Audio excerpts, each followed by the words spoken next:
नमस्कार, न्यूज 18 के digital platform पर आपका बहुत स्वागत है। मैं हूं आपके साथ अंशिका पाठक। आज मंगलवार को चांदी 7,015 रुपए गिरकर 2,18,152 पर आ चुकी है प्रति किलोग्राम। अगर बात करें तो सोने के भाव में अगर हम देखें तो सोने के भाव में 2,000 रुपए की गिरावट आई है। सोने का भाव अब 1,37,459 रुपए प्रति 10 ग्राम हो चुका है। वैश्विक बाजारों में जारी उतार चढ़ाव के बीच सोने और चांदी की कीमतों में बड़ी गिरावट दर्ज की गई है। सुरक्षित निवेश माने जाने वाले सोने पर इस बार दबाव साफ दिखाई दे रहा है, जिससे कि निवेशकों की चिंता बढ़ गई है। ब्लूमबर्ग की रिपोर्ट के अनुसार अंतर्राष्ट्रीय बाजार में सोने की कीमत करीब 3.8% तक गिरकर $4,320 प्रति औंस तक पहुंच गई है, जो पिछले साल के स्तर के आसपास है। लगातार 8 सत्रों से जारी गिरावट ने बाजार को चौंका दिया है और इसे कई दशकों की बड़ी गिरावटों में गिना जा रहा है। घरेलू बाजार में क्या हाल है, आइए आपको ये बताते हैं। भारतीय कमोडिटी बाजार में भी इसका सीधा असर देखने को मिला है। एमसीएक्स पर सोने की कीमत करीब 7,115 रुपए टूटकर 1,37,377 रुपए प्रति 10 ग्राम तक पहुंच गई है। तो वहीं चांदी में और बड़ी गिरावट दर्ज की गई है, जहां कीमत 13,606 रुपए फिसल कर 2,13,166 रुपए प्रति किलोग्राम रह गई है। सिंगापुर बाजार में स्पॉट गोल्ड 3.3% गिरकर $4,343 प्रति औंस पर आ गया है, जबकि चांदी भी 3.4% की गिरावट के साथ $65.61 पर पहुंच गई है। अन्य कीमती धातुएं जैसे प्लैटिनम और पैरिडियम भी दबाव में ही रही हैं। गिरावट की क्या बड़ी वजह है, ये भी समझिए। सोने और चांदी में इस तेज गिरावट के पीछे कई वैश्विक कारण माने जा रहे हैं।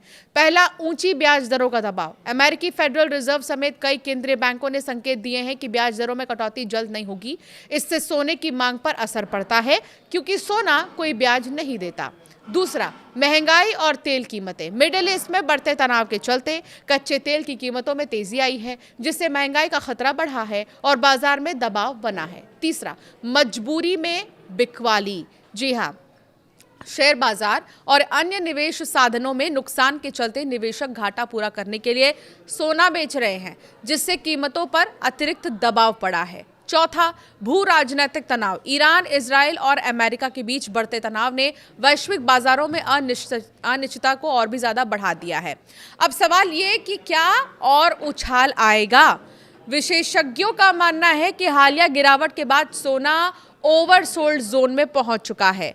14 दिवसीय आरएस इंडिकेटर 30 से नीचे जाने को आमतौर पर ज्यादा बिकवाली का संकेत माना जाता है। ऐसे में अल्पावधि में कीमतों में हल्का सुधार संभव है, लेकिन ये पूरी तरह वैश्विक परिस्थितियों पर निर्भर करेगा। निवेशकों की क्या सलाह है, अब ये आपको बताते हैं। बाजार विशेषज्ञों के अनुसार फिलहाल निवेशकों को सावधानी बरतने की जरूरत है। शॉर्ट टर्म में उतार चढ़ाव जारी रह सकता है। लंबी अवधि के निवेशक गिरावट का फायदा उठाकर धीरे धीरे खरीदारी कर सकते हैं। वैश्विक घटनाक्रम और ब्याज दरों के संकेतों पर नजर बनाए रखना जरूरी है। कुल मिलाकर सोने और चांदी की कीमतों में आई ये बड़ी गिरावट निवेशकों के लिए जहां चिंता का कारण है, तो वहीं लंबी अवधि में इसे अवसर के रूप में भी देखा जा सकता है। सोने की कीमतों का सफर कैसा रहा, ये भी आपको बताते हैं। 1,46,000 से 1,40,000 तक सोने में इस साल की शुरुआत में तेजी देखने को मिली थी, लेकिन पिछले कुछ ही हफ्तों में मुनाफा वसूली और वैश्विक कारणों से इसमें गिरावट भी आई। शुरुआती स्तर की अगर बात करें 31 दिसंबर 2025 की, तो 1,33,000 ऑल टाइम हाई। 29 जनवरी 2026 में ये 1,76,000 हुआ। सिर्फ एक महीने में भारी उछाल देखने को मिला। और मौजूदा स्थिति की बात करें तो अपने उच्चतम स्तर से सोना अब तक 36,552 रुपए सस्ता हो गया है। तो आप ये समझ सकते हैं, माफ कीजिएगा, कुछ आंकड़े ऐसे हैं, 36,552 रुपए जो है सस्ता हो चुका है अब तक सोना। चांदी की कीमतों की अगर बात करें तो 3,86,000 रुपए से 19,000 तक का सफर चांदी ने देखा है। चांदी में सोने के मुकाबले बहुत ज़्यादा उतार चढ़ाव देखने को मिले।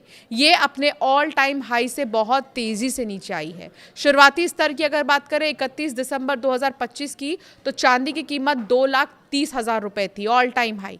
और 29 जनवरी 2026 की अगर बात करें तो 3,86,000 तक चांदी चली गई थी। ये ऐतिहासिक बढ़त माना गया। और अगर गिरावट की बात करें तो पिछले 53 दिन में चांदी 1,67,000 रुपए सस्ती हुई है। गिरावट के मुख्य कारण है मेटल छोड़कर कैश पर भरोसा। आमतौर पर जंग के माहौल में सोने और चांदी के दाम बढ़ते हैं, लेकिन इस बार स्थिति थोड़ी अलग है।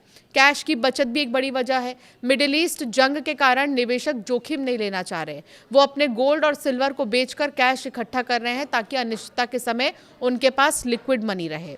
प्रॉफिट बुकिंग भी एक वजह है। जनवरी में कीमतें रिकॉर्ड स्तर पर पहुंच गई थी, इसीलिए बड़े निवेशकों ने ऊंचे दामों पर अपनी होल्डिंग बेचना शुरू कर दिया, जिससे बाजार में सप्लाई बढ़ गई और कीमतें गिर गई। ब्याज दरों का असर भी बहुत ज़्यादा माना जा रहा है। अमेरिका में फेडरल रिजर्व द्वारा ब्याज दरों को लेकर सख्त रुख अपनाने से भी कीमती धातुओं की चमक थोड़ी फीकी हुई है। कुछ एक्सपर्ट्स ये मान रहे हैं कि सोना और चांदी के दाम में आगे भी यही गिरावट जारी रह सकती है। ऐसे में निवेशकों को अभी सोना और चांदी में निवेश से बचना चाहिए।